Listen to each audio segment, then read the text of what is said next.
Yo, what is up guys? Delboy here, aka Blue Collar Sports TV. Hopefully you guys are doing well. If you're new here, smash that like, hit subscribe, all of that good stuff. So, after months of talking, back and forths, will the fight happen, will it not happen? Dillian Whyte versus Tyson Fury is of course confirmed for the 23rd of April. Now, going into this fight, I've heard a lot of takes in regards to the fight.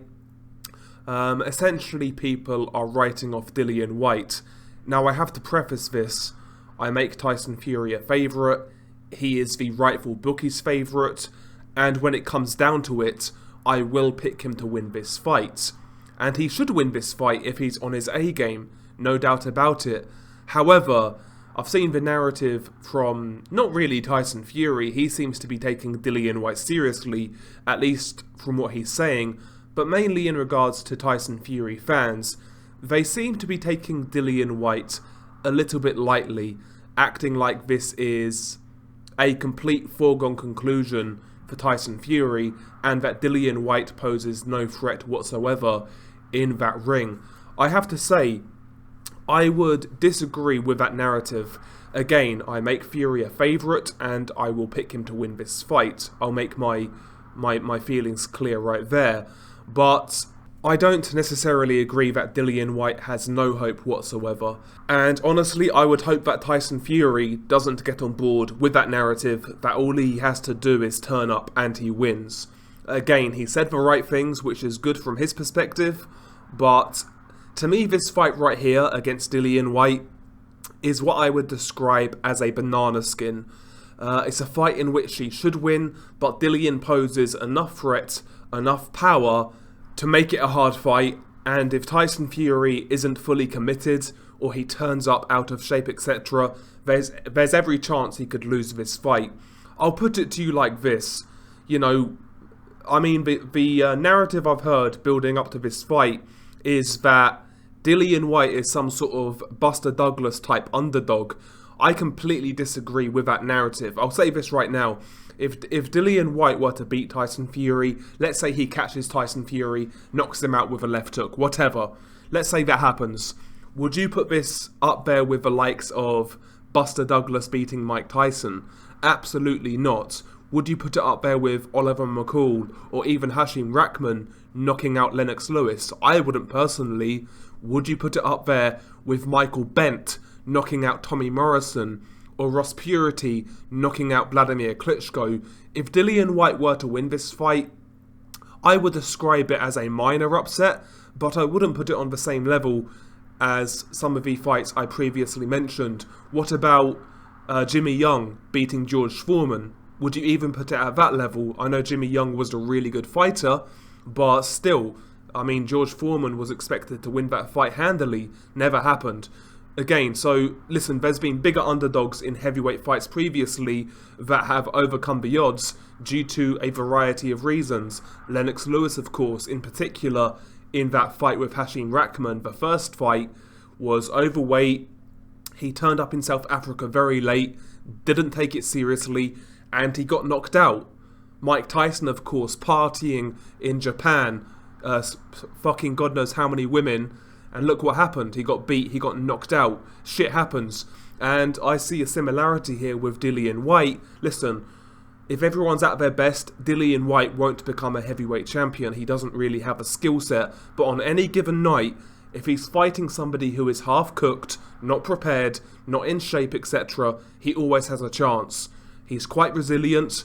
If he gets knocked down, he will get up. He's that sort of guy. You've got to nail him to the canvas. He does carry good power, in particular with that left hook, whether it's to body or head. And he does carry decent power in his straight right. Problem is, it's not that accurate. But he's got the punching power to hurt anybody. And combine that with this version of Tyson Fury, I'll say this much. If we're talking about the Tyson Fury who beat Derek Chisora in that rematch or beat Vladimir Klitschko, I think Dillian Whyte gets played with against that version of Tyson Fury. I think he gets absolutely schooled. But that Tyson Fury, in my opinion, doesn't exist anymore. He's not as nimble on his feet. his reactions, in my opinion, have slowed down considerably since his return from his hiatus. Doesn't seem to anticipate the shots quite as well as he once did. I mean, people like to bring up the Wilder fights, and they were good wins in my opinion. Don't get it twisted. But what was the criticism for Deontay Wilder? He had no boxing skills. He was predictable, etc., etc. No skills whatsoever. Yet he managed to put down Tyson Fury 4 times in those fights. And in that third fight, I was quite concerned with what I saw from Tyson Fury. I felt his feet looked off. His feet looked slower than I'm used to seeing. He was coming in straight lines, coming straight down the middle. The guard really wasn't there. Not really many level changes, not as many feints as the second fight. He was just walking in and going bombs away. He was doing a lot wrong in that fight technically against Deontay Wilder in that third fight. And Wilder nearly made him pay. So if he approaches this Dillian Whyte fight in the same manner, let's say it's the exact same version of Tyson Fury who fought Deontay Wilder that third time, and he fights Dillian Whyte, it's a dangerous fight. And don't get it twisted. Even that version of Tyson Fury could beat Dillian Whyte and would still be the favourite. Don't get me wrong. But again, all it needs is one shot, and I certainly believe Dillian Whyte has the power to actually do something here against that sort of Tyson Fury. If he catches Tyson Fury flush, he can definitely hurt Fury. And, people may say, well, Tyson Fury got up against Wilder, he'll get up against Dillian Whyte. Boxing doesn't work like that. Yes, Deontay Wilder is a bigger puncher. We get that. But, when it comes to punch resistance, etc., I mean, how many times can you go to the well? Only so many times, right? And also, if a punch lands a little bit lower, it doesn't have to be as hard a punch as what Deontay Wilder landed. It could just be in a better spot where Tyson Fury doesn't anticipate it, and who knows what could happen. I would say it's foolish to necessarily view Dillian Whyte as a soft touch for Tyson Fury. We said that against Otto Wallin, and look what happened. And again, Otto Wallin is not a great fighter. He's a European level heavyweight, nothing more, nothing less. He's not world class, not close to world class. He's a solid European level heavyweight. And look at how much trouble he gave Tyson Fury. Now, me personally, I felt that was more down to Tyson Fury not really being in the shape that he needed to be in. He wasn't taking Otto Wallin seriously, and we saw the result. And by the way, Otto Wallin, who is not a big puncher, hurt Tyson Fury in that fight in the last round. So, if he's approaching this Dillian Whyte fight in a similar fashion, it could be a banana skin. And that's why I like this fight. Hopefully this fight motivates Tyson Fury to get in shape. I felt he looked, again, his shape in that third Deontay Wilder fight, to me, left a lot to be desired. I saw a lot wrong in that fight technically against Deontay Wilder. And, if that is the same Tyson Fury showing up against Dillian Whyte, then Dillian Whyte has a chance. Again, don't get it twisted. I know what Tyson Fury fans are like. I'm not picking Dillian Whyte to win. All I'm saying is, I would urge you guys have caution going into this fight, and I wouldn't necessarily kind of paint Dillian Whyte as some sort of scrub or some sort of bum. He's got a lot of flaws himself, technically, don't get me wrong, but he's a tough kid who can hit hard, and he will swing for the fences. And who knows, maybe Tyson Fury turns up in a condition or fights with a style in which gives Dillian a chance. That's all I'm saying. And in regards to the Kronk style, listen, it worked against Wilder. I think a lot of us theorised that if you backed Wilder up and made him back up, then he wouldn't be as effective. We saw that in the first Tyson Fury-Wilder fight, and Freddie Roach pointed that out. But how adaptable is Tyson Fury now? Yes, we've seen him beat Wilder with that style. Can he then apply that against other heavyweights, other heavyweight contenders with different attributes? Because Dillian does have different attributes to Deontay Wilder. Yes, Dillian is not as explosive as Wilder. He's not as tall and rangy. He's not as awkward. I don't think Dillian is as good at judging distance as Deontay Wilder is. Wilder has a good knack of knowing when he's in punching range and when he isn't.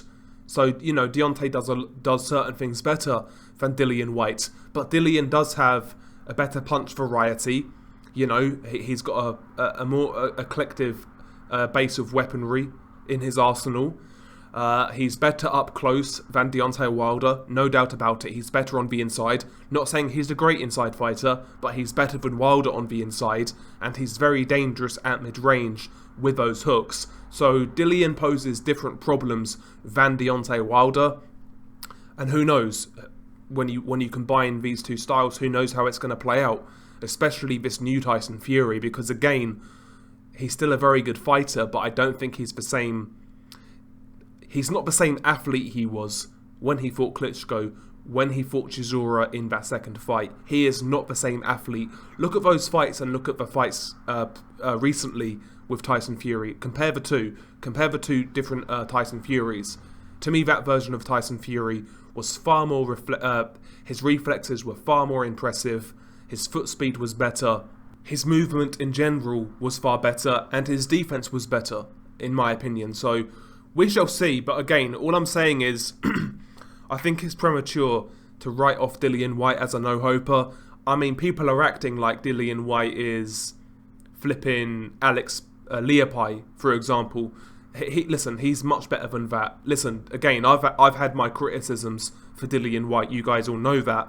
But now the fight is happening. I want to talk about the fight. I don't want to talk about arbitration or the whole WBC scenario, which, again, I pushed back against. I felt a lot of that was bullshit, media bullshit.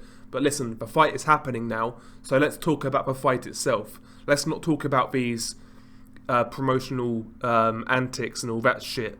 Let's not talk about that. Let's talk about the fight itself. And when I look at the fight itself, I see Dillian Whyte as a banana skin for Tyson Fury. So hopefully he's taking it seriously.